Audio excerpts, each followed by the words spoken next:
Herkese merhaba, kanalıma hoş geldiniz. Bugünkü videomda modeli ünlü bir markaya ait olan güzel bir çantanın tarifini sizlerle paylaşacağım. Çantamız harika olduğu, yapmanızı tavsiye ediyorum. Bakın, çanta yakından göstermek istiyorum. Ben rafya ipi kullandım. İstediğiniz farklı iplerle örebilirsiniz. Çantamızın yapımı oldukça kolay. Sadece 5 sıra ve 2 sıra kafes sırasından oluşmakta. Toplamda 5 parçadan oluşuyor. Ön ve arka parça büyük parçadan ve 2 tane, bakın şu şekilde göstermek istiyorum. Aynı modelinden 2 tane yan parça örüyoruz. Daha sonra tabanı için kolay bir düz sık iğneden oluşan bir taban yapıyoruz. Ondan sonra ben burada dikerek birleştirmesini yaptım. Detaylı bir şekilde video içerisinde paylaştım. Çantanın orijinalini birebir aynısını yapmaya çalıştım. Bakın, burada orta kısımda deri cep vardı ve yanlarda da bu şekilde büzgü vardı. Bunu büzgüyü nasıl yapıldığını video içerisinde paylaştım ve içinde göstermek istiyorum. Orta kapanma yerine de mıknatıslı çıt çıt diktim. Çantamızın görünüşü bu şekilde.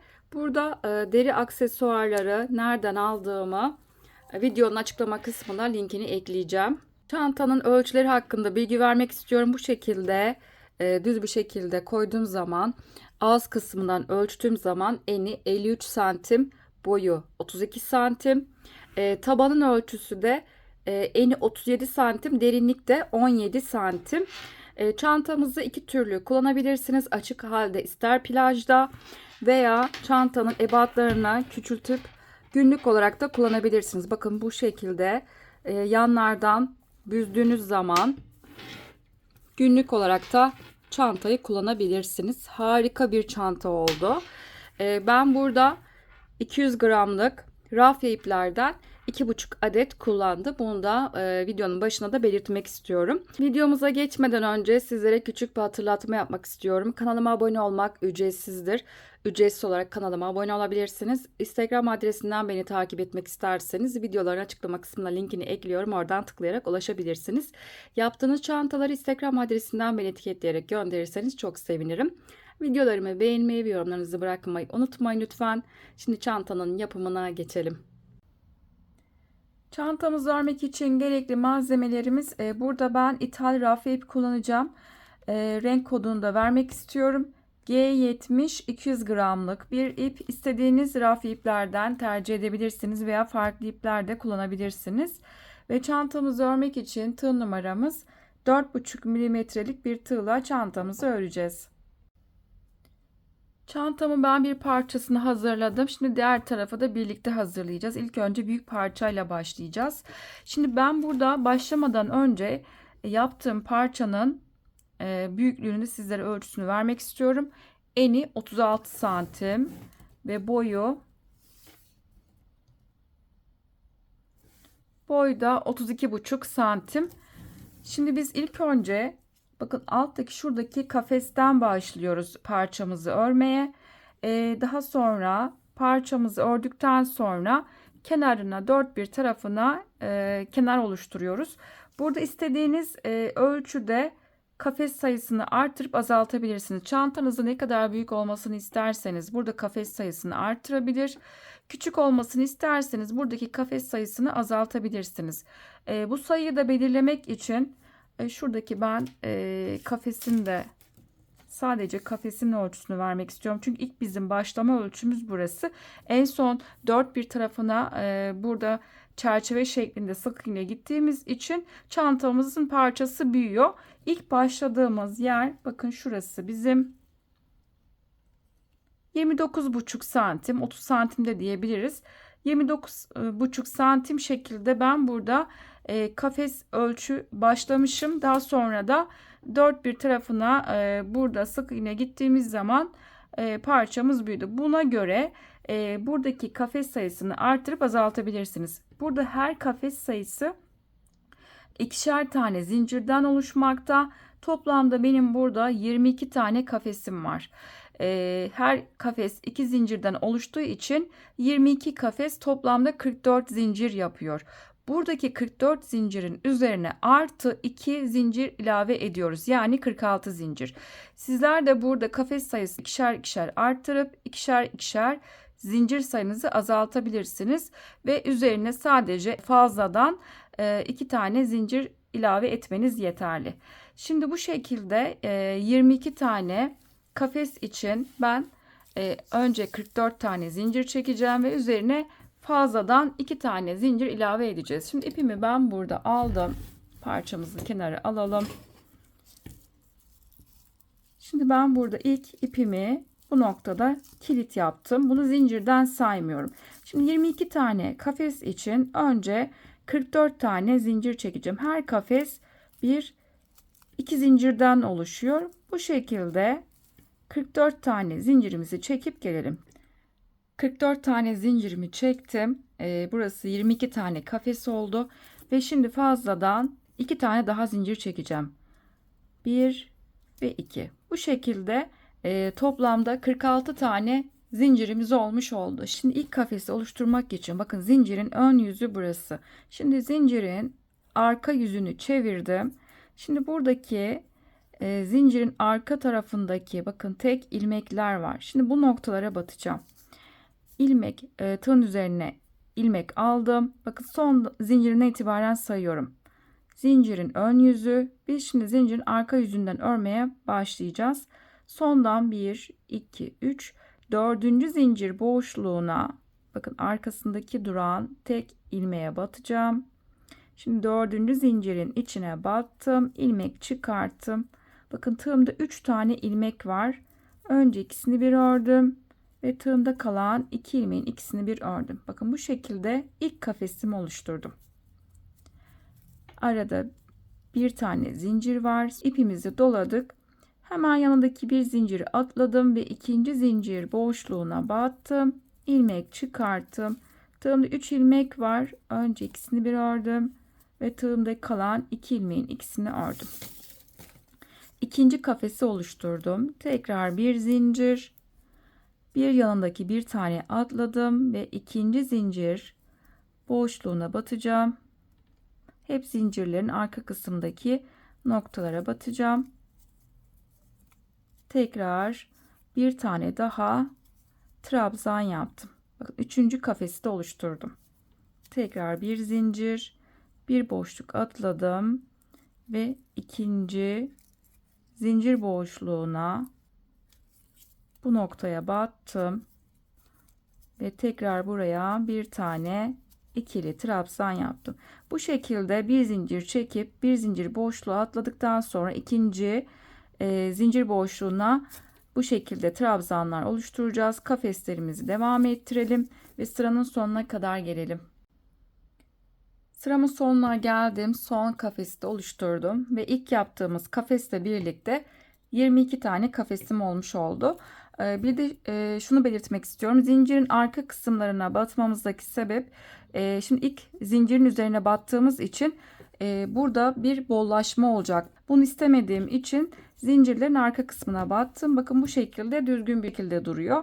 Şimdi ilk sıramızı tamamladık. Şimdi bir üst sıraya çıkacağız. Bir üst sıra çıkmak için kenarda 3 tane zincir çekeceğim. 1, 2 ve 3. Örgümün diğer tarafını çevirdim. 3 zincir çektim. İlk başlarken ipimi doladım. İlk sıranın başındaki ilk kafesi yaparken bakın ilk kafesin ortasındaki boşluğa battım ve buraya bir tane ikili trabzan yaptım ve ilk kafesi buraya oluşturmuş oldum. Bir zincir. Şimdi bir sonraki ikinci kafesin ortasındaki boşluğa battım ve buraya da bir trabzan yaptım ve ikinci kafesimi oluşturmuş oldum. Şimdi bu şekilde devam edeceğim. Bir zincir çektim. Şimdi bir sonraki kafesin arasındaki boşluğa battım ve üçüncü kafesimi yaptım. Bir zincir, bir sonraki kafesin içine battım ve dördüncü kafesimi oluşturdum. Bu şekilde bir zincir çekip kafeslerin ara boşluklarına tekrar trabzan yapıp kafeslerimizi oluşturacağız ve bu şekilde sıranın sonuna kadar gelelim. Sıramın sonuna doğru geliyorum. İlk yaptığım kafesten itibaren saydığım zaman 2, 4, 6, 8, 10, 12, 14, 16, 18, 20, 21. Şimdi 22. son kafesi oluşturacağım. Bakın sıranın sonunda son bir tane kafes kaldı. 22. son kafesi bir zincir çektim. Şimdi bizim kenarda burada 3 tane zincirimiz vardı. Şimdi bir tanesini aradaki zincir boşluğu bırakıyorum. İkinci zincirin içine batacağım. İkinci zincirin içine battım ve buraya son kafesimi de oluşturmuş oldum. Bakın bu şekilde 22. kafesimizi yapmış olduk. İkinci sırayı tamamladık. Şimdi bir üst sıraya çıkacağım. Burada sık iğne sırası yapacağım. Onun için burada kenarda zincir çekmeyeceğim. Düzgün bir kenar oluşturmak için zincirsiz dönüş yapacağız. O yüzden ilmek uzatıyorum. Bakın zincir yerine ilmek uzatıyorum burada. Ve örgümün diğer tarafını çevirdim. Şimdi ilk burada sık iğnemizi hemen uzattığım ilmeğin dip noktasındaki boşluğa battım. İlmek çıkarttım. Tığımda 2 ilmek var. İkisini bir ördüm. Bu şekilde ilk sık iğnemizi yapmış olduk. Şimdi bir zincirlik boşluğa battım. Buraya tekrar bir tane sık iğne ve trabzana geldim. Trabzanın tepesine buraya bir tane, bir zincirlik boşluğa geldim. Buraya bir tane, trabzanın tepesine buraya bir tane sık iğnemizi yaptık. Bu şekilde bir zincirlik boşluğa bir tane, trabzanın tepesine bir tane şekilde sık iğnelerimizi yapalım ve sıranın sonuna kadar gelelim. Sıramın sonuna geldim. Şimdi son kafes boşluğu kaldı. Boşluğa bir tane buraya. Şimdi son kenardaki boşluğa da bizim burada kenarda 3 tane zincirimiz vardı. 1 ve 2. İkinci zincirin içine batacağım. İkinci zincirin içine battım ve buraya son sık iğnemi yapmış oldum ve toplamda 45 tane bu sırada sık iğnemiz olmuş oldu. Şimdi bir üst sıraya çıkacağım. Burada kenarda zincir çekmeyeceğim. Düzgün bir kenar elde etmek için zincirsiz dönüş sağlayacağım. İlmek uzattım. Örgümün arkasını çevirdim. Zincir yerine ilmeğimizi uzatıyoruz burada. Şimdi hemen uzattığım ilmeğin dip noktasındaki boşluğa battım ve buraya ilk sık iğnemi yapmış oldum. Bir yanındaki boşluğa battım. Tekrar bu noktaya sık iğne. Bu sırada her bir sık iğne boşluklarına birer defa batıp bu şekilde devam edelim ve sıranın sonuna kadar gelelim. Sıramın sonuna geldim. Bakın son kenarda ilmeğin içine bu noktaya 45. sık iğnemi bu şekilde yapmış oldum. Şimdi bir üst sıraya çıkacağım. Şimdi bir üst sıra için tekrar zincir çekmeyeceğiz. İlmek uzattım. Örgümün diğer tarafını çevirdim. Şimdi ilk önce uzattığım ilmeğin dip noktasındaki boşluğa battım ve buraya ilk sık iğnemi yapmış oldum. Bir yanındaki boşluk, tekrar sık iğne. Bu şekilde her bir sık iğne boşluklarına birer defa batıp tekrar sıranın sonuna kadar geleceğiz. Sıranın sonunda bakın tam kenardaki boşluğa 45. sık iğnemizi yapacağız. Bu şekilde bir üst sıra için tekrar ilmek uzatıp örgümüzün diğer tarafını çevirdikten sonra uzattığımız ilmeğin dip noktasına itibaren tekrar bu şekilde sık iğne yapmaya devam edeceğiz. Şimdi biz 3. sıradayız. Toplamda 5 sıra olacak şekilde burada sık iğnemizi yapalım. Sıramın sonuna geldim ve toplamda burada 5 sıra sık iğne gittikten sonra şimdi kafes sırasını oluşturacağım. Kenarda burada 3 tane zincir çekeceğim. 1, 2 ve 3. Örgümün diğer tarafını çevirdim. İpimi doladım. Şimdi yanındaki bakın dibindeki boşluğa atladım. Bir yanındaki boşluğa atlıyoruz. 1, 2 ve 3. boşluğa batıyorum. 3. boşluğun içine ilk kafesimi bu noktaya oluşturuyorum. Arada bir zincir. Şimdi arada birer tane boşluk bırakacağım. Bir boşluk atladım ve ikincisine tekrar bir trabzan, bir zincir, bir yanındaki boşluk atladım ve ikinciye tekrar bir trabzan. Bu şekilde bir zincir çekip bir boşluk atladım, ikinci boşluğun içine tekrar bir trabzan. Kafeslerimizi oluşturalım. Sıranın sonuna kadar gelelim.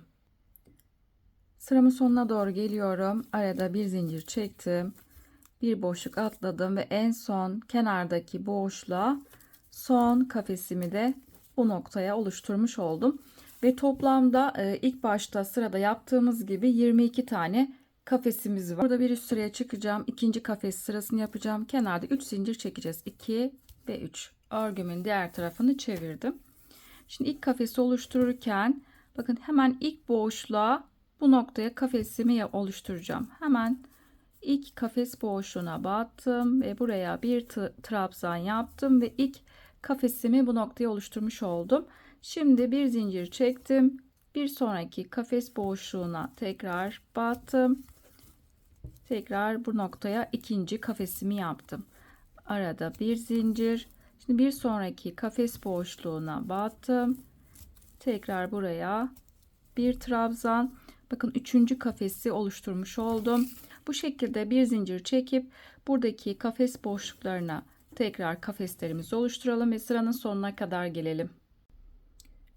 Sıramın sonuna doğru geliyorum. Buraya kadar saydığım zaman 21 tane kafesim oldu. Şimdi ilk sırada yaptığımız gibi yine 22 tane kafesimiz olması gerekiyor. Şimdi bir zincir çektim. Bakın son kafes boşluğuna buraya batacağım. Tam sonunda ortaya batmıyoruz. Kenar oluşturacağız.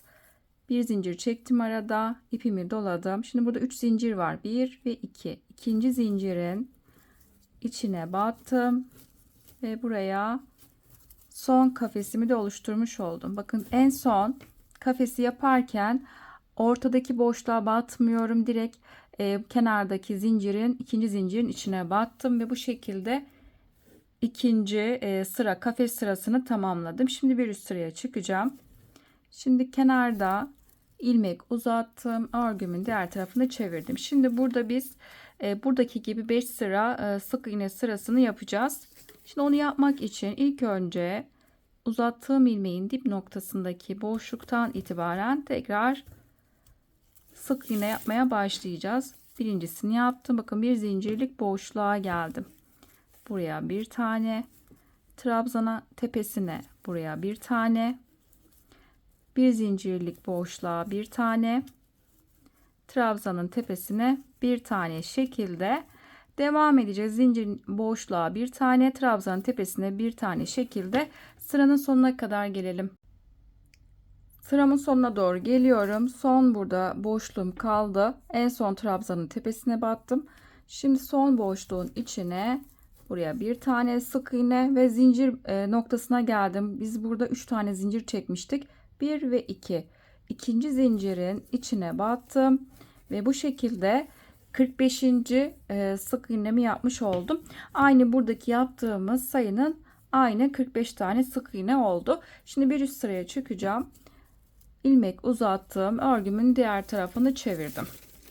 Şimdi ilk önce uzattığım ilmeğin dip noktasındaki boşluktan itibaren tekrar sık iğnelerin içine birer tane sık iğne yaparak ilerleyeceğim. Tekrar sıranın sonuna geldiğimiz zaman en son boşluğa da 45. sık iğnemizi yapacağız. Bu şekilde ileri geri buradaki gibi 5 sıra sık iğnemizi tamamlayacağız. Şimdi biz 2 sıra kafes, 5 sıra sık iğne yaptık. 2 sıra kafes, 5 sıra sık iğne sıramızı tamamladıktan sonra buradaki kısmın ikincisini yapıyoruz. Bu şekilde bakın şöyle göstermek istiyorum. Şimdi bir tanesini yaptık. Şimdi ikincisindeyiz. Bakın şu kenardaki kısmı saymıyorum. Bunu en son çerçeve şekilde sık iğne gideceğiz. Şimdi biz buradakinin ikincisini yapıyoruz. 5 sıra bu sık iğne tamamladıktan sonra bakın ikinci aynı modelin ikincisini tekrar yapıyoruz. Daha sonra bir tane daha aynı şekilde yapacağız. 3 tane olacak. Bakın şu şekilde 1, 2 ve 3. 3 tane aynı modeli yaptıktan sonra en son 2 sıra daha kafes yapacağız. Ondan sonra 5 sıra sık iğne yapmayacağız. 2 sıra kafes yaptıktan sonra tüm 4 bir kenarına 5 sıra sık iğne gideceğiz. Şöyle burada sayı da vermek istiyorum. Kafes sırası 1, 2, 3, 4 tane kafes modeli oluşturacağız ve ortada bakın şuradaki kenarları saymıyorum. 1, 2, 3 tane de 5 sıralık sık iğne sıramız olacak. Bu şekilde buradaki gibi 3 blok yaptıktan sonra en son üzerine 2 sırada buradaki gibi kafesimizi tamamlayalım. Daha sonra yaptığımız parçanın dört bir kenarına buradaki gibi sık iğne sırasını paylaşacağım. Sıramı tamamladım. Burada 1, 2, 3 tane modeli oluşturdum ve en sonda 2 tane de 2 sırada burada kafes sırasını yaptım. Ördükten sonra bakın elimle kenarlardan bu şekilde düzeltiyorum. Daha sonra parçayı bitirdikten sonra tersinden buharlı ütü yapacağız. Şimdi burada sıramı tamamladım. Şimdi çevresine dört bir tarafına 5 sıra sık iğne gideceğiz. Şimdi onun yapılışını paylaşacağım. En son burada kafesi yaptıktan sonra direkt bu tarafa doğru sık iğnemi yapmaya da başlayacağım. Şimdi ilk önce burada köşede bir tane zincir çektim. Şimdi buradaki kafesin içine battım, ilmek çıkarttım. Birinci sık iğnemi yaptım. Şimdi aynı boşluğa tekrar ikinci sık iğne ve tekrar aynı noktaya üçüncü sık iğnemi yapmış oldum. Bir yanındaki bakın diğer kafes boşluğu var. Buradaki kafes boşluğuna battım. Bir ve iki tane sık iğne yaptım. Şimdi burada bizim 5 sıra sık iğnemiz vardı. Kenardaki boşluklara birer tane batacağım ve toplamda 5 tane burada sık iğnemiz olacak. Şimdi birincisine ilk önce battım. Bir yanındaki boşluk, 2, bir sonraki boşluk, 3, 4 ve son boşluğa da 5. sık iğnemi yapmış oldum. Şimdi kafese geldim. Kafes boşluğuna tekrar buraya 2 tane sık iğne yapacağım. 1 ve 2. Bir yanındaki boşluk, kafes boşluğuna buraya da 2 tane, 1 ve 2. Şimdi burada bizim 5 sıra sık iğne olan noktaya geldim. Kenarlarına birer tane boşluklara sık iğne yapacağım. Şimdi birincisine bir yanındaki boşluk, 2, bir sonraki boşluk, 3, 4 ve en son bakın buradaki boşluğa da 5. sık iğnemi yaptım. 5 sıra olduğu için kenarda 5 tane boşluğumuz var. Şimdi tekrar aynı buradaki yaptığımız gibi kafes boşluklarını 2 tane buraya, diğer kafes içine 2 tane de bu noktaya sık iğne. Tekrar 5 sıra tekrar burada sık iğnemiz var. Yine 5 tane kenar boşluklarına sık iğne yapacağız. Tekrar kafesin içine 2 tane. En son kafesin içine de tekrar bu noktaya kadar gelelim. Köşede burada arttırmamız olacak. Buraya kadar gelelim. Köşeye geldim. Köşede rahat dönebilmek için burada 5 tane sık iğne yapacağım. Şimdi boşluğa battım. 1, 2, örerken de kısa ipim içeride kalacak. 3,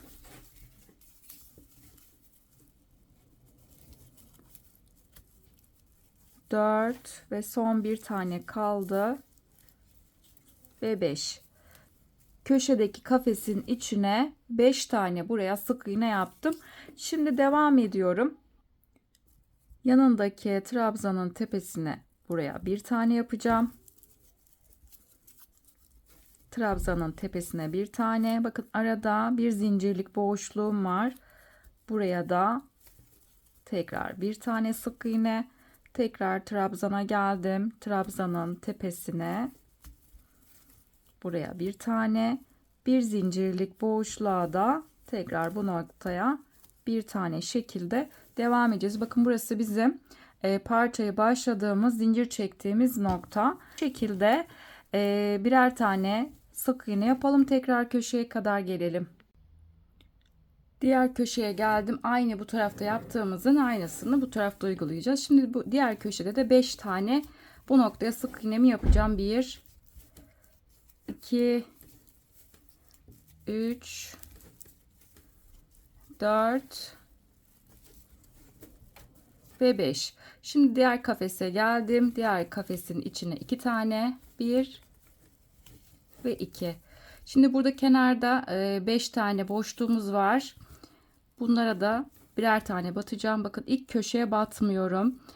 Sık iğnenin tam sıranın kenarındaki boşluğa, buraya birinci sık iğne, bir sonraki boşluk, 2, bir sonraki boşluk, 3, bir sonraki boşluk, 4. Bakın son bir tane kenarda boşluğum kaldı. Buraya da 5. sık iğnemi yaptım. Şimdi tekrar burada kafesin içine geldim. Buraya 2 tane, diğer kafesin içine 2 tane.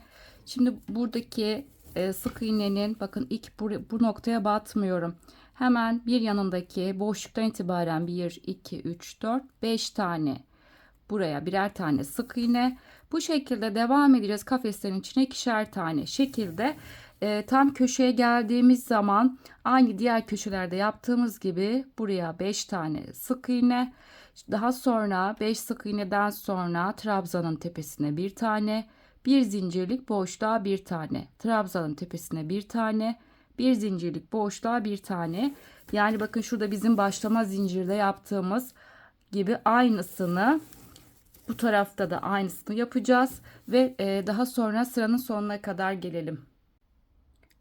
Sıramın sonuna geldim. Şimdi burada sıramızın sonundaki kalan sık iğnelerimizi tamamlayıp bir üst sıraya çıkacağız. Şimdi biz köşede burada başlarken 3 tane sık iğne ile başlamıştık.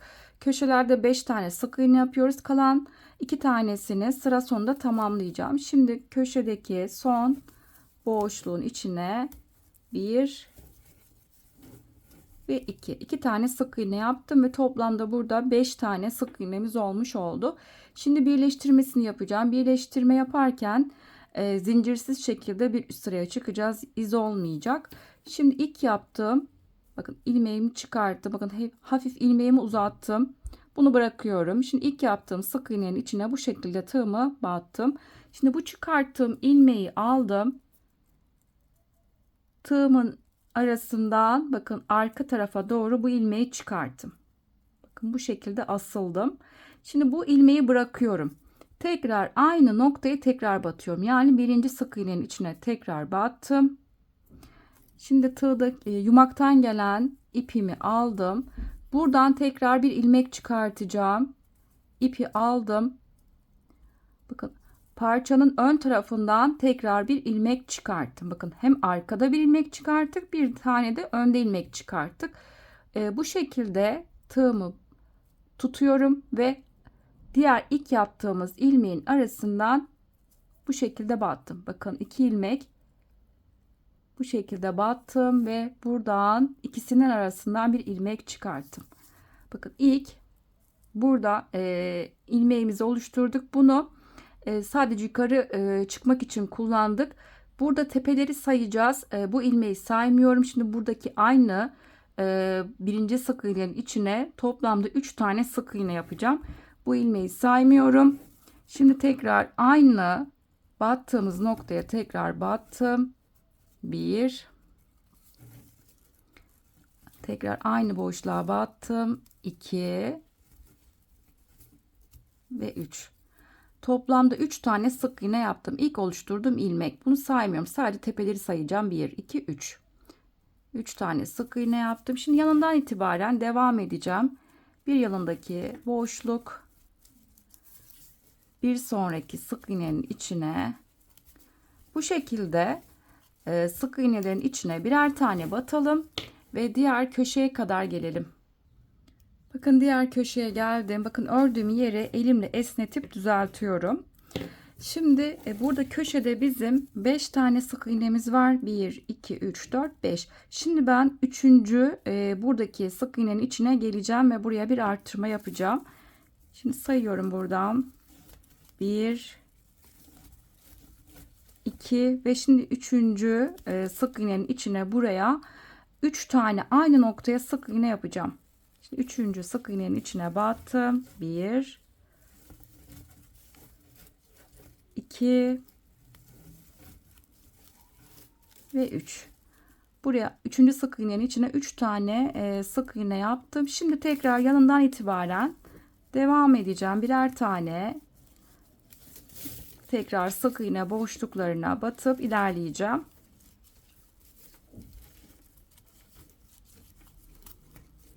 Köşeyi de bu şekilde oluşturmuş olduk. Devam edeceğiz. Birer tane sık iğnelerimizi yapalım.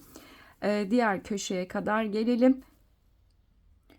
Diğer köşeye geldim. Yine burada 5 tane köşede sık iğnemiz var. 3. sık iğnenin içine geleceğim. 1, 2 ve şimdi 3. sık iğnenin içine tekrar buraya 3 tane aynı noktaya sık iğne yapacağız. 1, 2 ve 3. Tekrar şimdi yanındaki boşluktan itibaren birer tane sık iğne yaparak ilerleyeceğiz. Aynı diğer köşelerde yaptığımız gibi devam edeceğiz. Birer tane sık iğne yapacağız. Diğer köşeye geldiğimiz zaman tekrar 3. sık iğnenin içine 3 tane tekrar sık iğne yapacağız. Tekrar birer tane sık iğne ve bu şekilde sıranın sonuna kadar gelelim. Sıramın sonuna geldim. Bakın son. Burada bir tane boşluğum var. Buraya da son sık iğnemi yaptım ve bu şekilde sıramı tamamlamış oldum. Şimdi birleştirmesini yapacağım ve bir üst sıraya çıkacağız. Birleştirme aynı diğer sırada yaptığımızın aynısını yapacağız. Şimdi ilmeğimi çıkarttım. Bakın ilmeğimi biraz uzattım. Şimdi biz burada başlarken 3 tane sık iğne yaptık. Tepeleri sayıyoruz. İlk oluşturduğum ilmeği saymıyorum. Ve aynı noktaya 3 tane tekrar sık iğne yaptık. Ve şimdi birinci tepeye, bakın birinci tepenin olduğu yere birleştirmesini yapacağım. Şimdi birinci sık iğnenin içine bakın bu şekilde battım.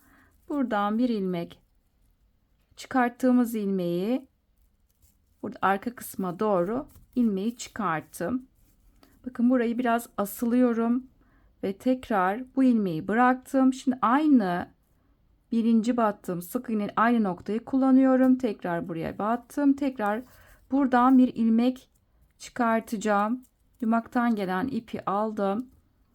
Bakın tekrar bu ön kısımdan bir ilmek çıkarttım. Bakın hem arkada bir ilmek oldu hem de bir tane de önde ilmek oldu. Şimdi önde çıkarttığımız ilmeği bu şekilde tığımı batıp diğer arka tarafa çıkarttığımız ilmeğin arasına tığımı bu şekilde battım. Şimdi bu ikisinin arasından ilmeğimi buradan çıkarttım. Bakın bu şekilde yukarı doğru zincirsiz şekilde bir üst sıraya çıktım. Şimdi bizim burada bakın 3 tane sık iğnemiz vardı. Birincisinin içine bu şekilde yukarı çıkmak için bir ilmek çıkarttık. Şimdi biz ortadaki sık iğnenin içine tekrar buradan bir arttırma yapacağım. Şimdi yanındaki bakın ikinci sık iğnenin içine battım. Buradan bir ilmek çıkarttım ve bir. Bakın tepeyi sayıyorum. Şimdi aynı boşluğa bu noktaya battım.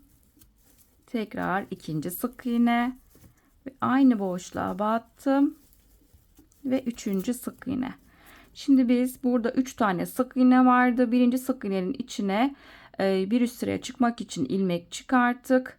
Daha sonra yanındaki ortadaki sık iğnenin içine 3 tane aynı noktaya buraya sık iğne yapmış oldum. Şimdi devam edeceğim. Yanındaki boşluktan itibaren birer tane tekrar sık iğne yaparak ilerleyeceğiz ve diğer köşeye kadar gelelim.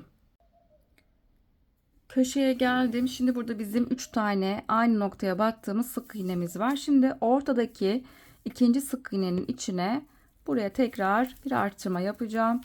Ve 3 tane aynı noktaya sık iğne yapacağız. 1, 2 ve 3. Şimdi yanından itibaren tekrar birer tane sık iğne yaparak ilerleyeceğim. Bu köşeyi de oluşturmuş oldum. Devam edelim. Birer tane sık iğne yapalım. Diğer köşeye geldiğimiz zaman yine burada aynı noktaya battığımız 3 tane sık iğnemiz var. Ortadaki sık iğneye tekrar aynı noktaya 3 tane sık iğne yapacağız. Ve yanından itibaren tekrar birer tane sık iğne yapalım. Diğer köşede de yine ortadaki sık iğneye 3 tane sık iğne ve diğer köşelere de birer tane, diğer kenarlarda birer tane şekilde sıranın sonuna kadar gelelim. Sıramın sonuna geldim. Şimdi biz 3. sırayı tamamlamak üzereyiz. Şimdi bir üst sıraya çıkışı tekrar burada anlatacağım. Şimdi biz ilk başta oluşturduğumuz ilmek bakın burada. Hemen yanındaki tam biz burada 3 tane sık iğne vardı. Yanındaki tam ortadaki sık iğnenin içine 3 tane bu noktaya sık iğne yaptık. Buradaki ilk başladığımız oluşturduğumuz ilmeği saymadığımız için sıranın sonunda geldiğimiz zaman bakın ilmek kaydırma boşluğu var. Bakın en son buradaki boşluğa battım. Şimdi ilk oluşturduğum ilmeğin hemen dibinde bir tane boşluk var. Bu ilmeği saymadığımız için bakın hep tepedeki boşlukları sayıyorum. O yüzden sıranın sonuna geldiğim zaman son buradaki ilmek kaydırma boşluğuna bir tane en son sık iğneyi bu noktaya yapacağım.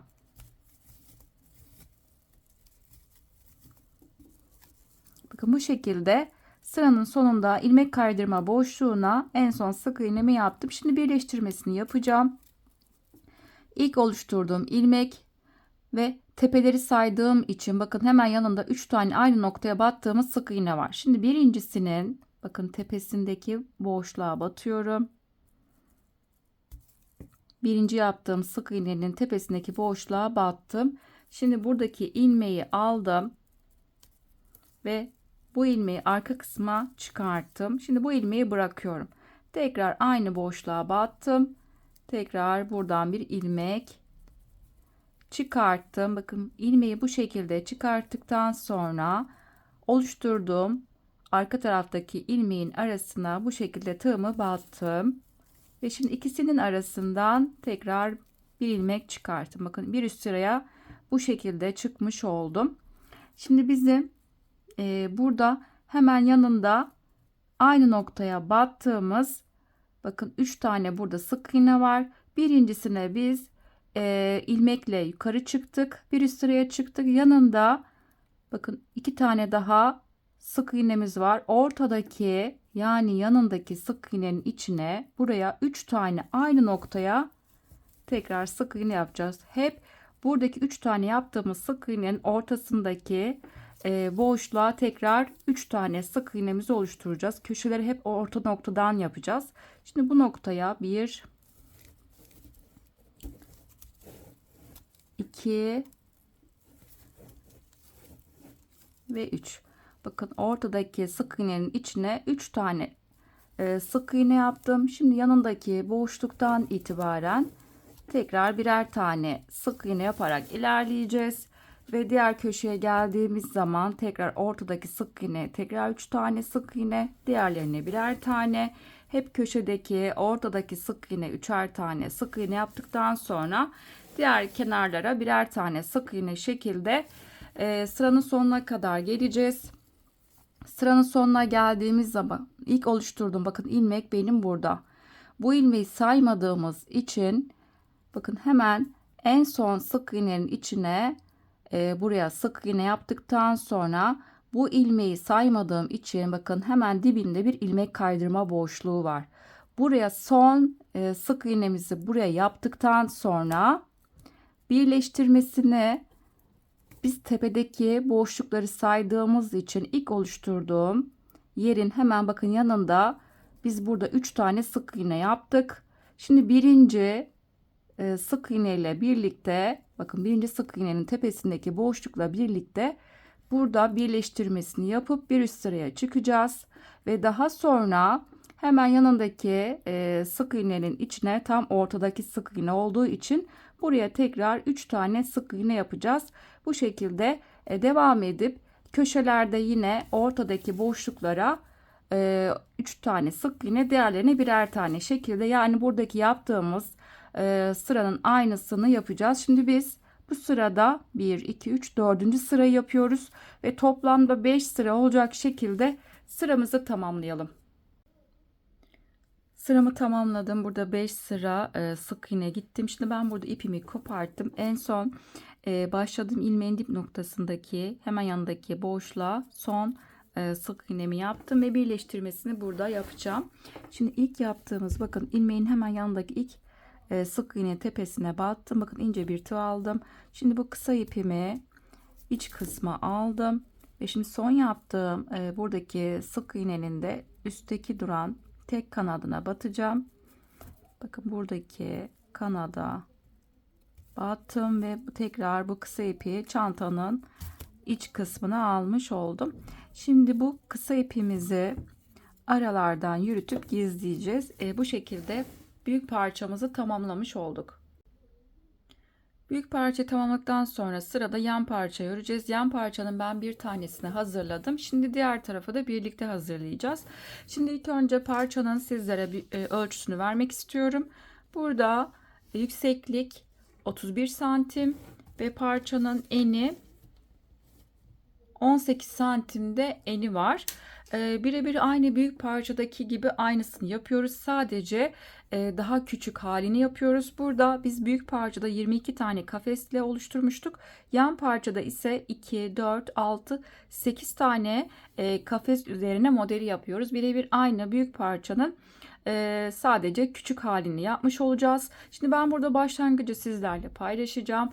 Burada modelimiz 2 ve katlar üzerinde oluştuğu için 8 tane kafes için ilk önce 16 tane zincir çekeceğim ve üzerine artı 2 tane daha zincirimiz olacak. Yani toplamda 18 tane zincirle başlayacağız. Şimdi ben burada ipimi aldım. İpimin ilk önce ilk kilit yapacağım ve bunu zincirden saymayacağım ve toplamda 18 tane zincirimiz olacak. 1 2 zincirimizi çekip gelelim. 18 tane burada zincirimi çektim. Tığın üzerine ipimi doladım. Sondan sayıyorum. 1 2 3 4. zincir boşluğuna batacağım. Zincirin arka kısmını çevirdim. 1 2 3 ve 4. zincir boşluğuna battım ve buraya ilk kafesimi oluşturmuş oldum. Arada bir zincir. Şimdi bir tane zincir boşluğu atladım ve ikinci zincir boşluğuna tekrar buraya bir tane ikili trabzan, ikinci kafesimi yaptım. Arada bir zincir, bir tane atladım ve bir sonraki zincir boşluğuna üçüncü kafesimi yaptım. Bu şekilde sıranın sonuna kadar gelelim.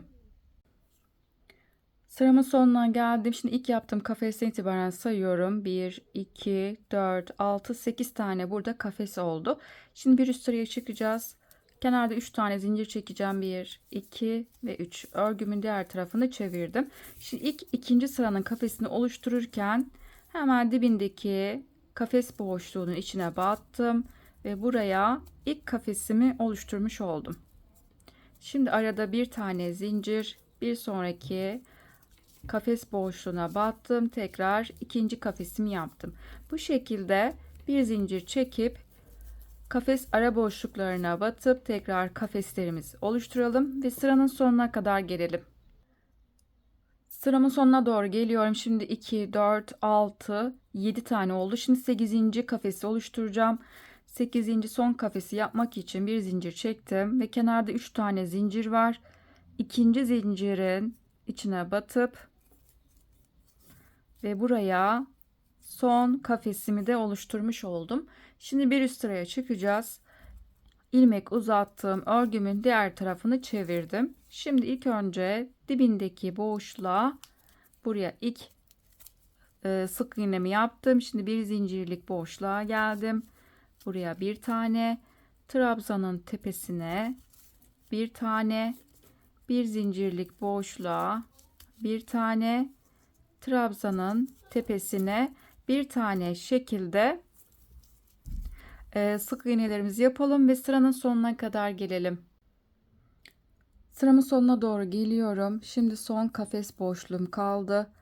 Buraya kafes boşluğuna tekrar sık iğne ve şimdi kenarda 3 tane zincir vardı. İkinci zincirin içine buraya da son bu noktaya da sık iğnemi yaptım.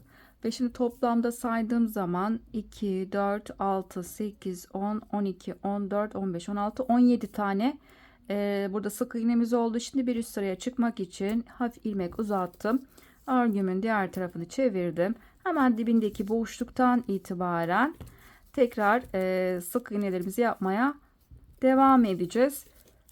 Bu şekilde bakın parçada göstermek istiyorum. Aynı büyük parçada yaptığımızın birebir aynısını yapıyoruz. 5 sıra sık iğne sırasını yaptıktan sonra tekrar 2 sıra kafes, tekrar 5 sıra sık iğne. Bu şekilde olacak şekilde 1, 2, 3 tane bu şekilde 2 sıra kafes, 5 sıra sık iğne yaptıktan sonra en son tekrar büyük parçada yaptığımız gibi 2 sıra kafeste bitirdikten sonra dört bir kenarına büyük parçada yaptığımızın birebir aynı şekilde sık iğnemizi yapıyoruz. Bu şekilde büyük parçada yaptığımızın birebir aynısını buradaki küçük yani 8 kafeste uygulayacağız. Parçamızı tamamlayıp gelelim. Yan parçayı ördüm. Kenarına 5 sıra sık iğne gittikten sonra aynı büyük parçada yaptığımız gibi birleştirmesini tamamlayacağız. Yan parçadan aynısından 2 tane öreceğiz. Büyük parçadan da 2 tane ördükten sonra şimdi sırada çantanın taban kısmını paylaşacağım. Çantamız 5 parçadan oluşuyor. Şimdi ben tabanı hazırladım. Şimdi bu yaptığım tabanı sizlerle paylaşacağım. Sayı şu şekilde belirledim. Bakın yan parçanın tabanla aynı sayıda olması gerekiyor yan parçayla. Burayı sık iğne ayarlarken bakın yan parçanın köşelerde bizim 3'er tane sık iğnemiz var. Bu 3'er tane sık iğne saymıyorum. Onun yanına itibaren sık iğneleri saydığım zaman 1, 2, 4, 6, 8, 10, 12, 14, 16, 18, 20, 22 ve 23. Bakın diğer köşedeki 3 tane sık iğneye kadar burada 23 tane arada sık iğnemiz var. Ben de aynı şekilde tabanı 23 tane sık iğne ile ördüm. Burada çevresine de bir sıra sık iğne gideceğiz. Şimdi ilk önce burada taban başlangıcını sizlerle paylaşacağım. İpimi burada aldım. 23 tane sık iğne için burada toplamda 24 tane zincir çekeceğim. İlk burada kilit yaptım ve bunu zincirden saymıyorum. Ve toplamda 24 tane zincir çekip geliyorum. 1, 2, 3 zincirimizi tamamlayalım. 24 tane zincir çektim. Şimdi burada zincirin arka tarafını çevirdim. Hemen yanındaki bakın zincirin arka kısmında tek duran ilmekler var. Şimdi bu ilmeklere batacağım. Bir önceki 23. zincirin içine batıp buraya ilk sık iğnemi yaptım. Bir sonraki zincirin içine ikinci sık iğne. Hep bu şekilde zincirin arkasındaki duran tek ilmeklere batıp bu şekilde ilerleyelim ve sıranın sonuna kadar gelelim. Sıramın sonuna geldim ve 23 tane burada sık iğnem olmuş oldu. Şimdi bir üst sıraya çıkacağım. Ben burada kenarda düzgün bir dönüş sağlamak için zincir çekmeyeceğim. Bakın ilmeği uzattım. Örgümün diğer tarafını çevirdim. Şimdi ilk önce ilmeğin dip noktasındaki bakın ilk boşluğa battım ve buraya birinci sık iğnemi yaptım. Bir yanındaki boşluk. Bu şekilde birer tane boşluklara sık iğne yaparak ilerleyelim ve sıranın sonuna kadar gelelim. Sıramın sonuna doğru geliyorum. Son kenarda bir tane burada boşluk kaldı ve buraya da 23. sık iğnemi yaptım. Şimdi bir üst sıraya çıkacağız. Burada tekrar ilmek uzattım. Örgümün diğer tarafını çevirdim. Şimdi uzattığım ilmeğin dibindeki ilk boşluğun içine buraya ilk birinci sık iğne yaptım. Burada bu sırada da yine aynı şekilde birer tane boşluklara sık iğne yaparak ilerleyeceğiz. Son boşluğa da 23. sık iğnemizi yapacağız. İleri geri tabanımızı büyüteceğiz. Burada büyütürken ölçü olarak da şu şekilde yapacağız. Ben burada tabanımı hazırlamıştım. 23 tane sık iğne ile ördükten sonra burada sıra sayısı vermek istiyorum. 2, 4, 6, 8, 10, 12, 14, 16, 18, 20, 22, 24, 26, 28, 30, 32, 34, 36, 38, 40, 42 ve 44 sıra ördüm. Burada ölçü alırken şu şekilde yaptım. Bakın büyük parçanın bir tanesini aldım. Bu kısmı ben taban yapacağım. Şimdi tabanı yapacağımız yere şu şekilde ördüğümüz tabanı büyük parçanın üzerine koydum. Tabanın da çevresine bir sıra sık iğne gideceğimiz için burayı eksik bırakıyorum. Yani bir sıra kenarlardan pay bıraktım. Bakın şöyle göstermek istiyorum.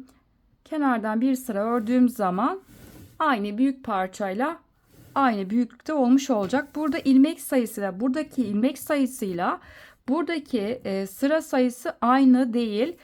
Şu şekilde ölçüyü alırken tabanın büyük parçanın üzerine koyup bir sırada çevresine dört bir kenarına sık iğne gideceğimiz için bakın kenarda bir sıra sık iğne örecek şekilde kenarlardan pay bıraktım. Buna göre ölçü aldım. Ben burada 44 sıra yaptım. Sizin ipinizin kalınlığına göre, örme şeklinize göre burada sıra sayısı farklılık gösterebilir. Siz de ördüğünüz parçaya göre burada ölçü alabilirsiniz. En iyi sonuç o şekilde olacaktır. Şimdi ben 44 sıra ördüm. Aynı zamanda bu ördüğüm parçanın da sizlere ölçüsünü de vermek istiyorum. Tabanın uzunluk 35 santim ve derinlik de bakın 15,5 santimde derinlik var. Çevresinde bir sıra sık iğne gideceğimiz zaman taban biraz daha büyüyecek. Şimdi burada 44 sıra ördüm. Burada 45. sıra için ilmek uzattım ve örgümün diğer tarafını çevirdim. Şimdi 45. sırayı yapacağız. Burada hemen ilk dibindeki boşluktan itibaren tekrar birer tane sık iğne yaparak ilerleyeceğiz. Şimdi ben buraya başlangıç noktamın belli olması için buraya işaretleyici takacağım. Daha sonra bu noktada bitireceğim.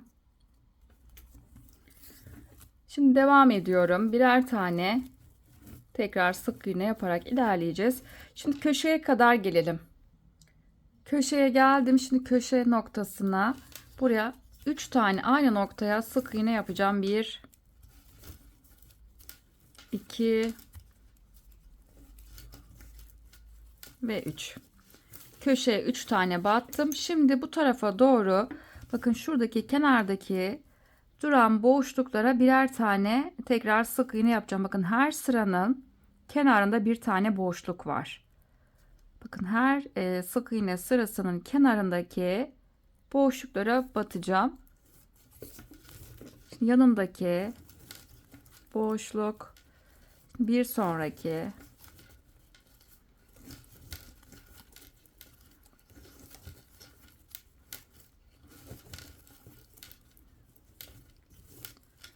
bu şekilde devam edelim. Birer tane sık iğne yapalım. Diğer köşeye kadar gelelim. Diğer köşeye geldim. Şimdi köşedeki boşluğa aynı noktaya tekrar 3 tane sık iğnemizi yapacağız. 1 2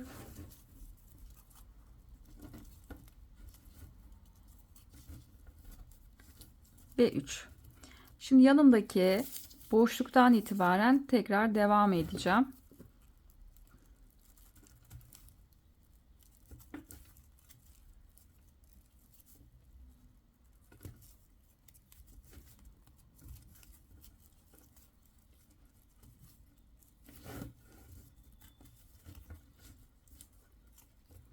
Bu şekilde devam edelim. Sık iğnelerimizi yapalım. Köşeye geldiğimiz zaman buraya tekrar buradaki gibi 3 tane tekrar sık iğne yapacağız. Daha sonra yanından itibaren tekrar birer tane boşluklara sık iğne yapmaya devam edeceğiz. Aynı bu tarafta yaptığımızın aynısını bu tarafta uygulayacağız ve bu şekilde sıranın sonuna kadar gelelim. Sıramın sonuna geldim. Şimdi ilk biz köşede bir tane sık iğne yaptığımız için sıranın sonunda 2 tane sık iğne ile burayı tamamlayacağım. Bir işaretleyiciyi çıkarttım ve aynı noktaya ikinci sık iğne yaptım. Bakın ilk yaptığım sık iğne ile burası 3 tane oldu. Şimdi burada ipimi kopartıp birleştirmesini yapacağım.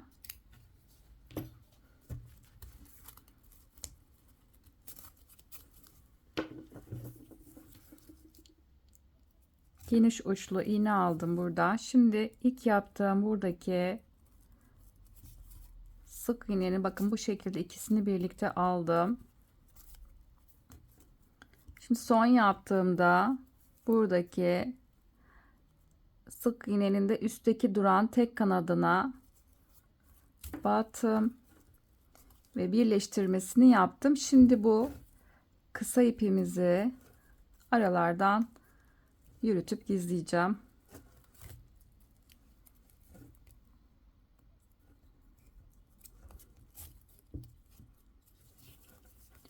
Bu şekilde tabanımızı tamamladık.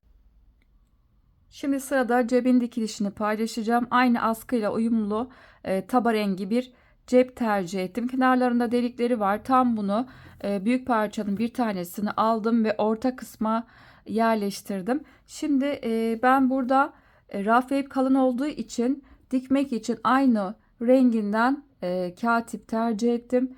Ve ben burada alt kısımdan dikmeye başladım.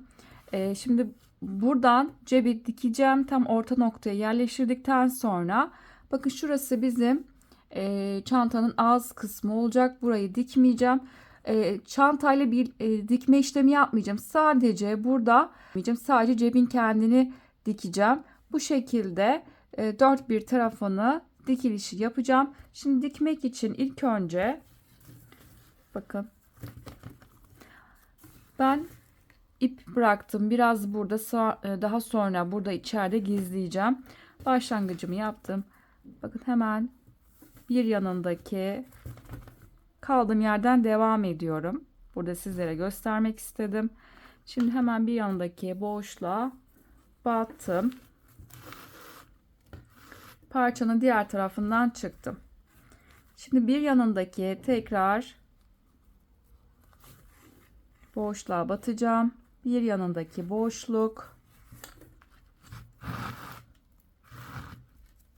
Daha sonra bakın arada burada boşluk kaldı. Hemen onun diğer yanı sağ taraftaki boşluktan iğnemi çıktım. Tekrar bir yanındaki boşluğa tekrar batacağım.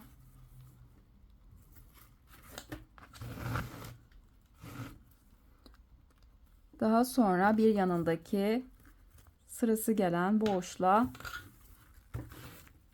buradan bat.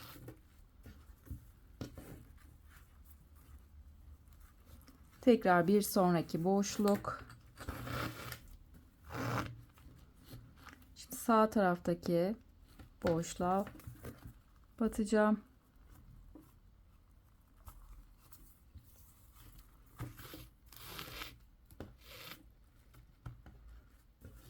Sağ taraftaki boşluğa battıktan sonra hemen solundaki boşluğa tekrar buradan iğnemi çıktım.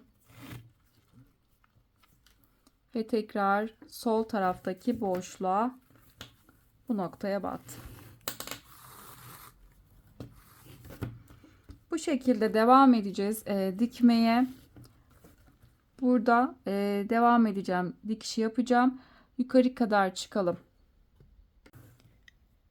Yukarı kadar geldim. Burasını ben çantanın ağız kısmı yapacağım. Cep olacağı için burada boşluk kalacak.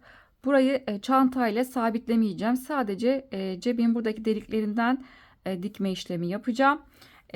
Şimdi buradan yukarıya kadar geldim. Bakın dikerken burada benim trabzanların arasından boşluklara buradakiler boşluğa denk geldiği için dikerken trabzanların aralarına battım. Bu şekilde yanların dikilişini yaptım. Bunu da belirtmek istiyorum. Şimdi yukarı geldim. Şimdi çantayla sabitlemeyeceğim. Sadece cebi dikeceğim. dikiş görüntüsü olması için şimdi bir yanındaki boşluk, çantayla sabitlemeyeceğiz. Sadece cebin deliklerinden burada dikiş görüntüsü olması için bu işlemi yapacağım. Şimdi bir yanındaki boşluğa tekrar battım.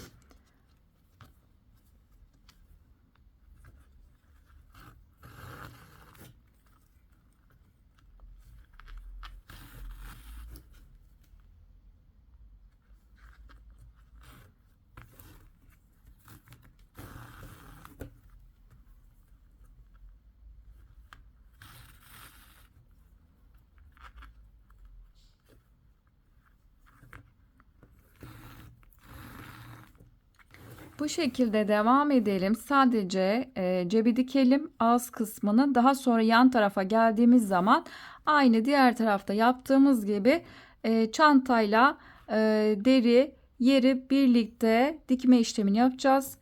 Burada sadece boşluk bırakmak için bu işlemi yaptım. Diğer tarafı da aynı şekilde dikelim. Sıranın sonuna kadar gelelim ve bu şekilde cebi tamamlayalım. Cebin ben burada dikme işlemini tamamladım. Bu şekilde diktim. En son ipimizi arka kısımdan yürütüp gizledim ve fazlasını da koparttım. Bu şekilde diktim. Burada şimdi sırada çantamızı birleştirmesini yapacağız. Dikerek birleştirmesini yapacağım ben. İsterseniz ilmek kaydırma yöntemiyle de birleştirebilirsiniz. Birleştirmeden önce tüm parçaların hepsini ters tarafını çevirip buharlı ütü yaptım. Bunu da belirtmek istiyorum. Daha düzgün, daha güzel durması için parçaların ters tarafından buharlı ütü yaptım. Şimdi bu şekilde parçalarımızı tamamladık. Dikmek için buradaki parçanın bir tanesini aldım. Bakın cebin boşluklu kısım çantanın ağız kısmı olacak yer. Yan parçanın da bir tanesini aldım. Şimdi ikisi de parçaların düz tarafı bize bakacak şekilde koydum. Ters tarafları da iç tarafta. Bu şekilde koyduktan sonra bakın sol kenardan itibaren başlangıcımı yapacağım burada. Şimdi ipimi ben burada geniş uçlu iğne kullanıyorum. İpimi biraz kenardan yürüteceğim.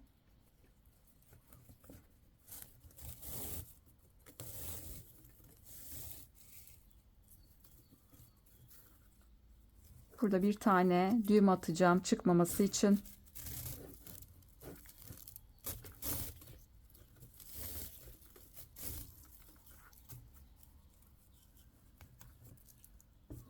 Şimdi tam ortadaki boşluktan bizim köşede 3 tane burada sık iğnemiz vardı. Tam ortadaki boşluktan iğnemi çıkacağım. Burada dikerken sadece buradaki sık iğnelerimizin içteki duran tek kanatlarına batacağız. İkisini birlikte almayacağım. Bakın bu şekilde battım. Şimdi büyük parçanın da şöyle kendime doğru çevireceğim. Tam köşede bizim burada 3 tane aynı noktaya battığımız sık iğnemiz var. 1, 2 ve 3. Tam ortadaki sık iğnenin bakın ikisini birlikte almıyorum. Bakın bu şekilde ikisini birlikte almıyorum. Sadece içteki duran tek kanadına battım. Şimdi bu noktadan iğnemi çıkarttım. Burası sağlam olması için aynı noktaya bir kere daha batacağım.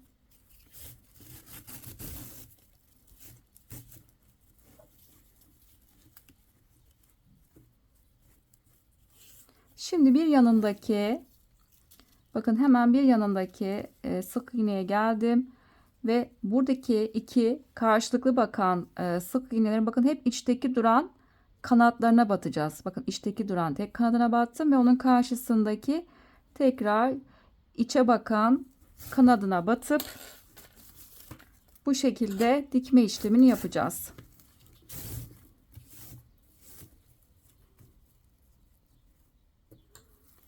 Tekrar bir sonraki boşluğa geldim. Bakın içteki duran kanadı ve onun karşısındaki karşılıklı içe bakan kanatlarına bu şekilde battım. Bir yanındaki boşluk. Bizim burada parçayı birleştirirken yan parçaların sıra sayısı aynı. O yüzden aynı olduğu için karşılıklı ilmeklere batacağız. Aynı ilmeğe tekrar batmayacağım. Eğer burada sizde eksik veya fazla gelirse arada eksik veya fazla gelen ilmeği atlayıp ve aynı noktaya da batabilirsiniz. O şekilde de yapabilirsiniz. Burada sayılarım aynı olduğu için ben birer tane burada sık iğneleri batıp dikme işlemini yapacağım.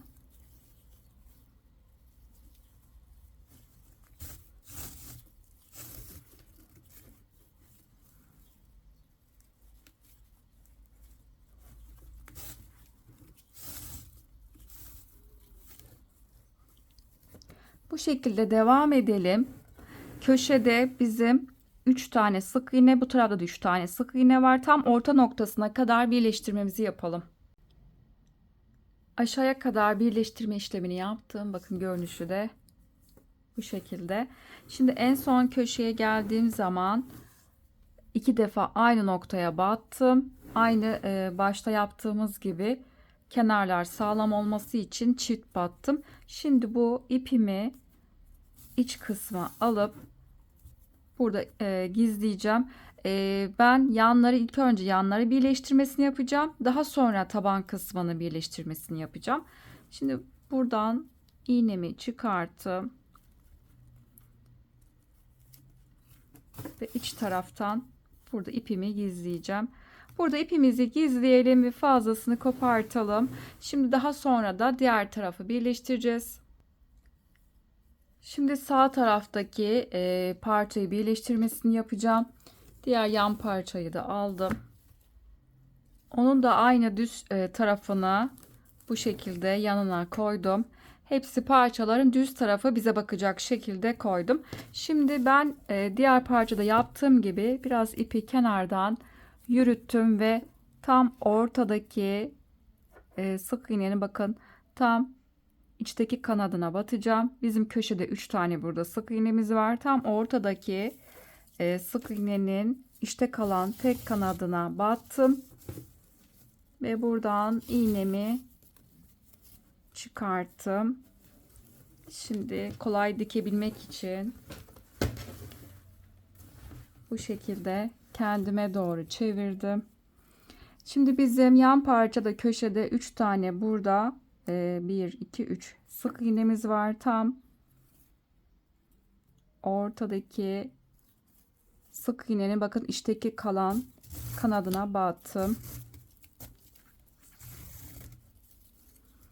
Burası sağlam olması için bir kere daha aynı noktaya tekrar batacağım.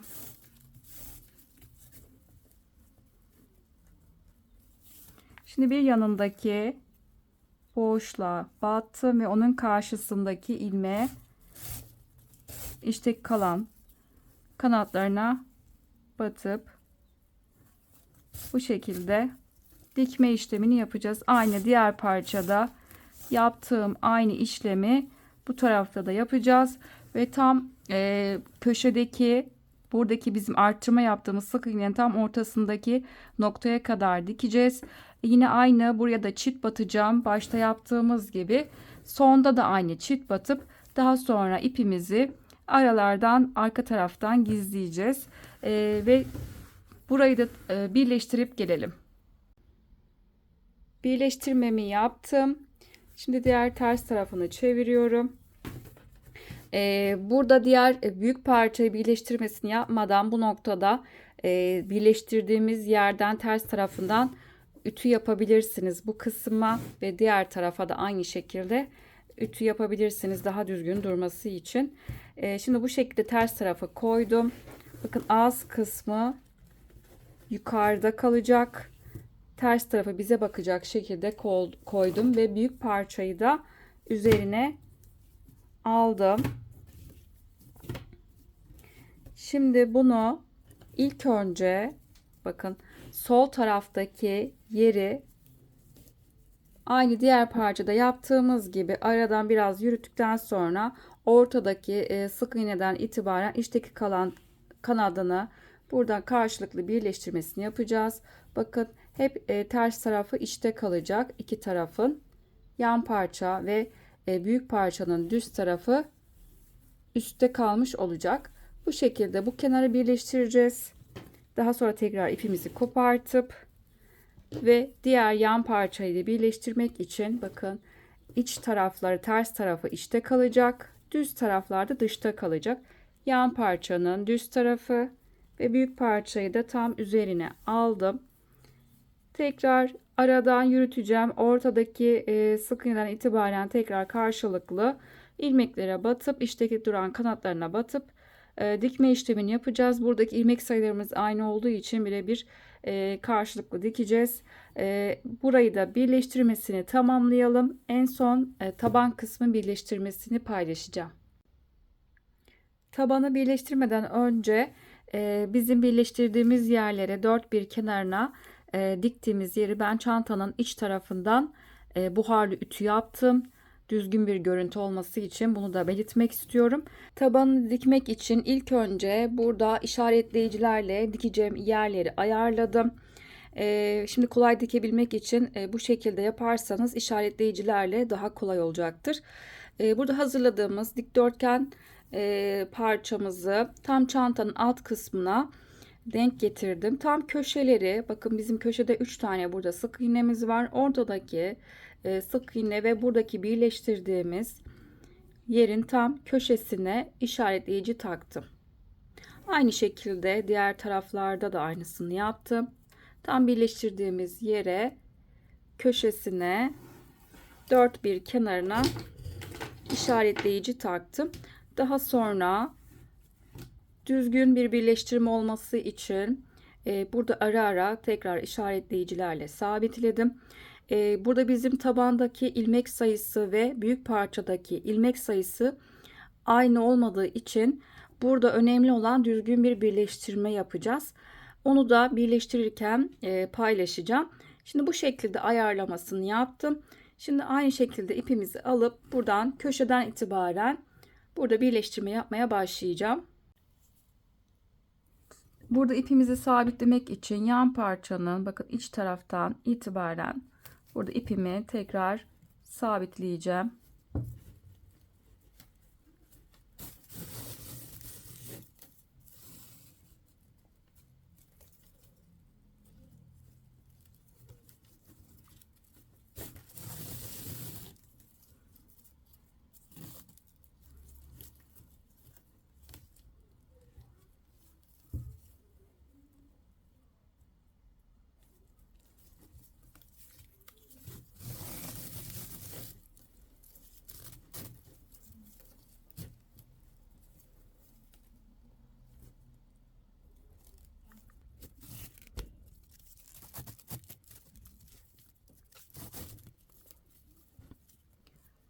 Bakın şimdi tam köşeye geldim. Şimdi burada işaretleyicimi çıkartacağım. Tam yan parçanın burada bizim yan parça ve büyük parça birleştirdiğimiz aynı köşeyi kullanacağım. Tam ortadaki sık iğnenin bizim burada 3 tane köşede sık iğnemiz vardı. Aynı ortadaki sık iğne boşluğunun içine iğnemi bu şekilde battım. Şimdi tabandaki tam köşedeki buradaki sık iğnenin içine tekrar battım. Buradan bu şekilde dikeceğiz. Burası köşe olduğu için biz yan parçanın köşesine battım. Şimdi tabanın yine aynı köşedeki boşluğa battım. Bu defa büyük parçadaki köşedeki boşluğa batacağım. Yan parçadan sonra büyük parçanın tam köşesindeki boşluğa battım. Tekrar bu noktadan iğnemi çıktım. Burası sağlam olması için son battığım yere bir kere daha batacağım. Şimdi artık bundan sonrası kolay, düz bir şekilde diğer köşeye kadar dikeceğiz. Şimdi yanındaki boşluk ve onun karşısındaki ilmek. Burada dediğim gibi ilmek sayılarımız aynı olmadığı için düzgün bir şekilde dikeceğiz. Bakın şimdi bir sonraki ve onun karşısındaki ilmek.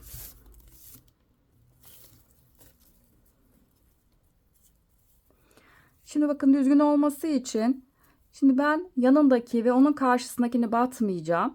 Şimdi bir yanındaki boşluk ve son buradaki üstteki battığım aynı boşluğu kullanacağım. Yani aynı kullandığınız boşluğu tekrar batabilirsiniz. Düzgün bir dikiş olması için.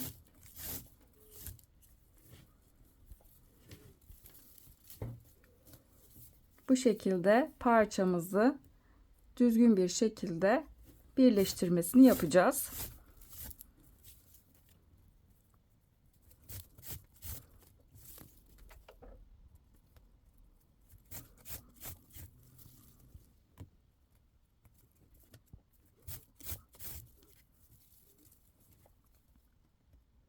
Bakın şimdi tekrar düzgün bir birleştirme yapmak için son battığım yere tekrar batıyorum ve onun bir yanındaki üstteki boşluğa batıyorum. Yani bu şekilde ilmeklerinize eksik veya fazla gelirse bu şekilde yapabilirsiniz.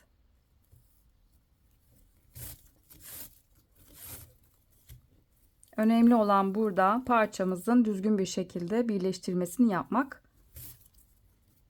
Yan parçalarımızda ilmek sayımız aynıydı ama tabanla ve büyük parça arasındaki ilmek sayısı aynı olmadığı için burada sadece önemli olan parçanın düzgün bir şekilde birleştirmesini yapmak.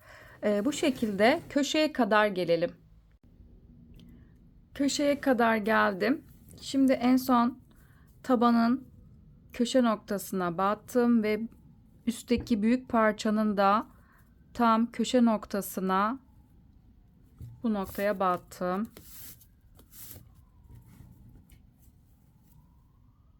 Şimdi aynı tabandaki köşe noktasına tekrar battım. Bu defa yan parçanın köşesindeki boşluğa batacağım. Şimdi işaretleyiciyi burada çıkartacağım.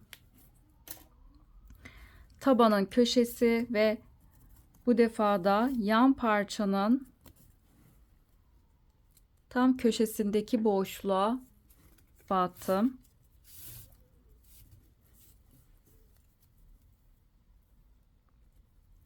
Buradaki köşeye tekrar yine batacağım. Son battığım yere tekrar yine battım. Şimdi artık bu tarafa doğru kısa kenarı burada birleştirmesini yapacağım. Kısa kenarda artık bundan sonrası kolay. Burada da karşılıklı ilmeklere batıp dikeceğiz.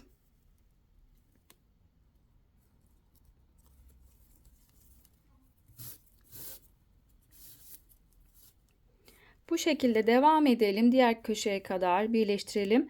Burada köşede de burada diğer köşelerde yaptığımız gibi aynısını batalım. Tam tabanın köşesine geldiğimiz zaman ilk önce yan parçanın köşe noktasına batalım. Daha sonra tekrar tabandaki köşe ile büyük parçadaki buradan diğer köşeye dikme işlemini yapacağız. Tekrar diğer büyük parçanın da bu kısmı da birleştirelim. Başladığımız noktaya kadar tabanımızı dikip gelelim. Şimdi sırada çantanın sapını dikeceğiz. Ben burada orta kapanma yerine de çıt çıt mıknatıslı çıt çıt diktim. Taba rengi. Burada kağıt iple diktim. Kağıt ip çantamın renginde bu şekilde diktim. Kağıt ip yerine mumlu iplerle de dikebilirsiniz. Çantanın sapını bakın diğer tarafları bu şekilde diktim. Şimdi bir tarafı kaldı.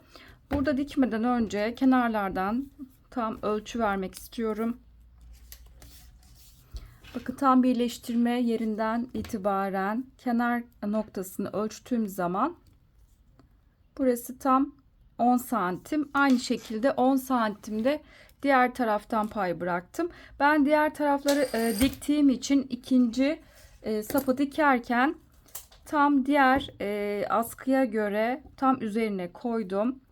Aynı olması için bu şekilde yaptım. Şimdi burada kağıt iple dikeceğim. Geniş uçlu bir iğne kullanacağım. İlk önce kenardan birazcık ipimi iç kısmına yürüteceğim. Bakın tam bizim burada 5 sıra sık iğnemiz vardı. Tam alt kısımdan itibaren burada sapını yerleştirmiş oldum. askıyı bu noktaya yerleştirdim. Şimdi içeriden biraz ipimi yürüteceğim. Buradan bir tane düğüm atacağım.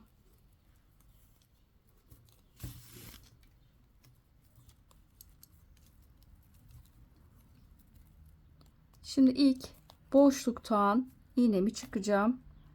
Burada dikerken dış taraftan çantamızın düzgün bir görüntü olması için iplerimiz çok belli olmamasına dikkat etmemiz gerekiyor.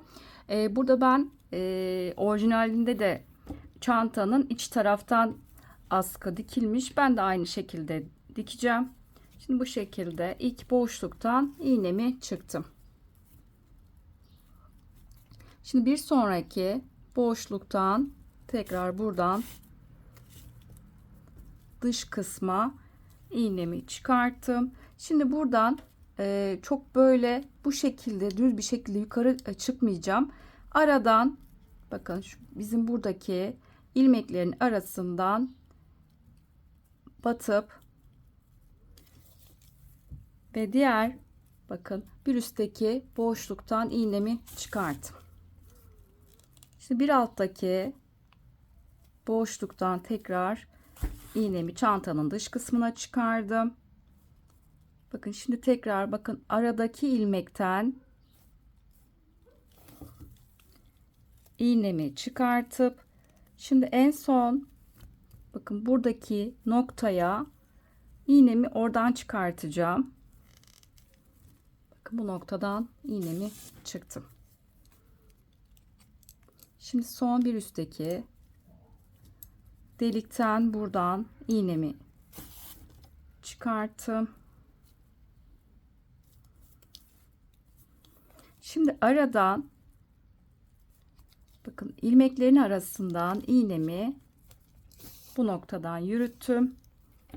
Şimdi diğer tarafın en üstündeki buradaki boşluktan iğnemi çıkartacağım.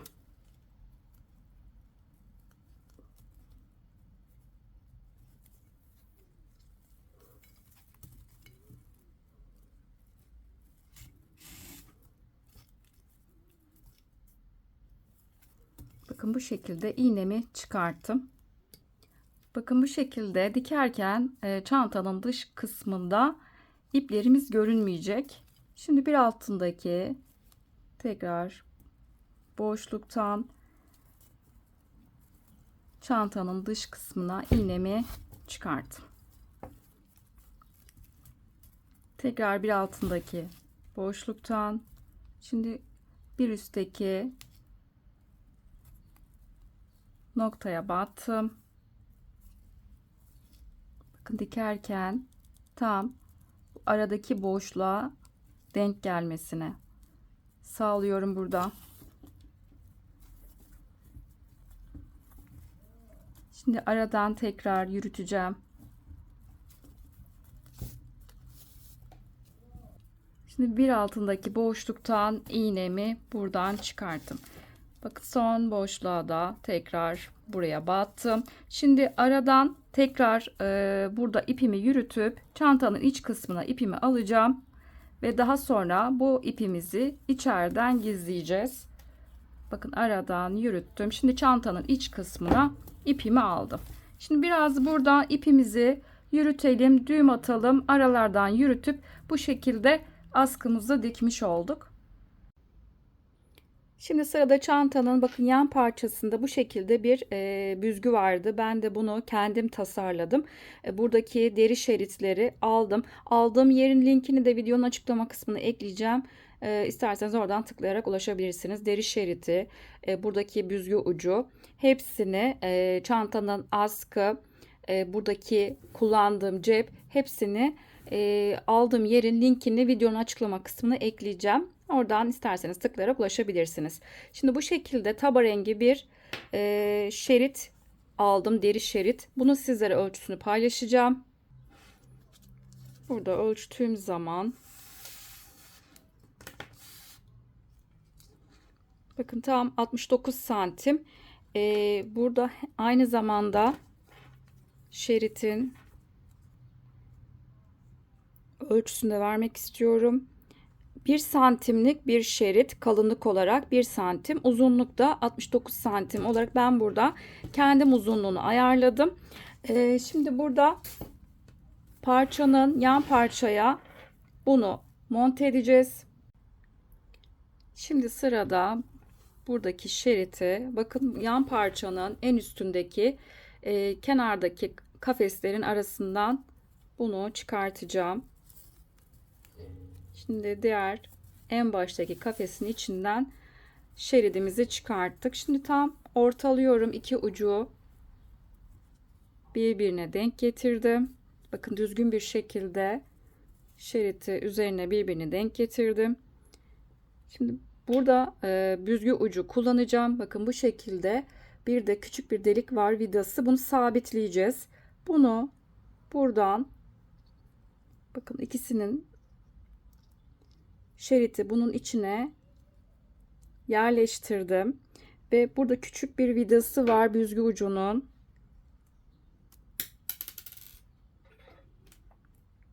Küçük bir vidası var. Bunu vidayı bu noktaya sabitleyeceğim.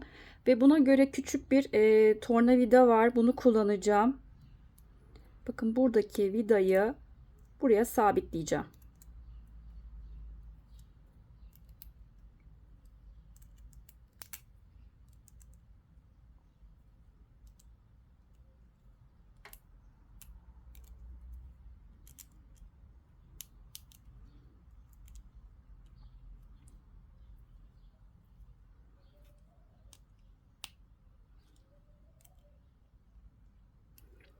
Evet, buraya sabitledim.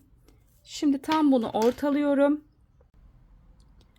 Bir de şu şekilde bir deri aparat kullanacağım. 4 santim uzunluğunda ve 2 santim kalınlığında. Ben askının ucundan birazcını bu şekilde kestim. Bunu büzgüde kullanmak için ayarladım. Şimdi bunu buraya yapıştıracağım. İsterseniz dikebilirsiniz.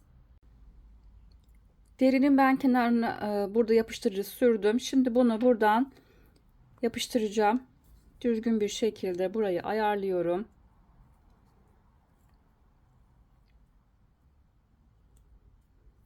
Tam ortasına, deri aparatın tam ortasına denk getiriyorum. Ve aşağı doğru, bakın iki ucu birbirine denk gelecek şekilde burayı yapıştırdım. Şimdi buranın çıkmaması için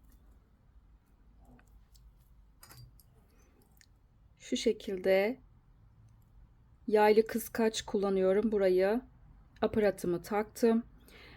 Burada kuruması için biraz bekleteceğim.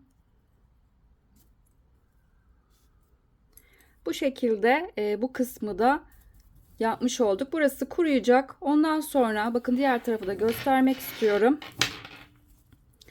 Bakın kuruduktan sonra fazla olan kısmı birazını kenarından kestim. Onu da belirtmek istiyorum. Bu şekilde yapıştırmış olduk.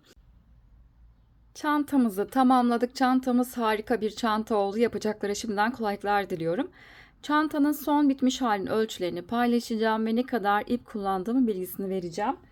Çantanın ağız kısmından, yani en geniş yerinden yanlarla birlikte ölçtüğüm zaman eni 53 santim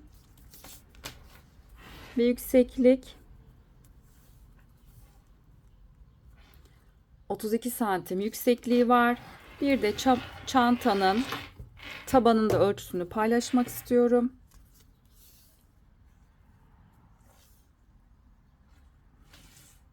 Eni 37 santim ve derinlik